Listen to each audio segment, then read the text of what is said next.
समाज मिति का प्रयोग किया जाता है। पहला है समाज मिति, माने इस विधि का संस्थापक हैं J.L.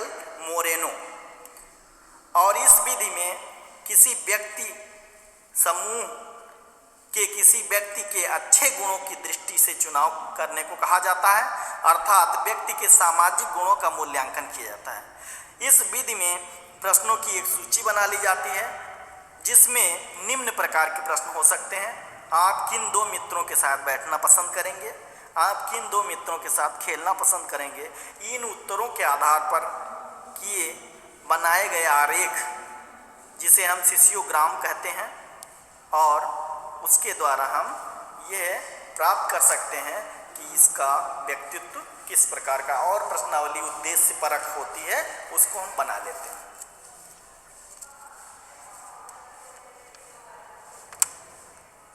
समाज मिति को और स्पष्ट करें तो यह वस्तुनिष्ठ प्रविधि है, ये तो आप जानते ही हैं। इस विधि द्वारा प्रत्येक व्यक्ति के आपसी स्वीकार तिरस्कार बारंबारता द्वारा सामूहिक संरचना का अध्ययन किया जाता है।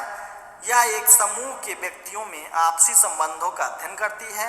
यह समूह में व्यक्ति की स्थिति व उसके स्तर को बताती है। इसके माध्यम से एक बड़े समूह में व्याप्त छोटे छोटे समूहों की भी जानकारी हम प्राप्त कर सकते हैं। ये हो गया समाज मिति विधि।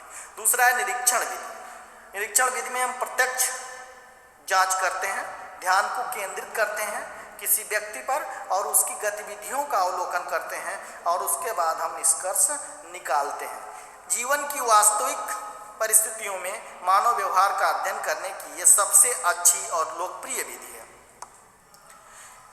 व्यक्ति के व्यक्तित्व को किन विशेषताओं अथवा गुणों के बारे में जानकारी एकत्रित करनी है, उसकी योजना बना ली जाती है। इसके पश्चात उन गुणों से संबंधित उस व्यक्ति के क्रियाकलापों और व्यवहार का बिल्कुल स्वाभाविक रूप से अवलोकन या निरीक्षण किया जाता है या करने का प्रयत्न किया जाता है। यह निरंतर चलने वाली प्रक्रिया है। थॉर्नडाइक, जर्सील्ड ने अपने अध्ययनों में इस विधि का अत्यधिक प्रयोग किया है। ये दो प्रकार की होती है, एक नियंत्रित निरीक्षण और दूसरा अनियंत्रित निरीक्षण।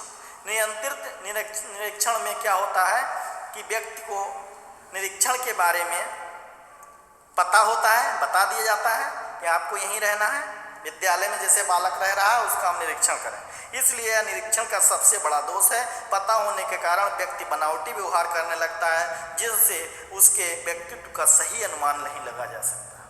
ठीक, इसमें यह दोष हो गया। अनियंत्रित में हम क्या करते हैं?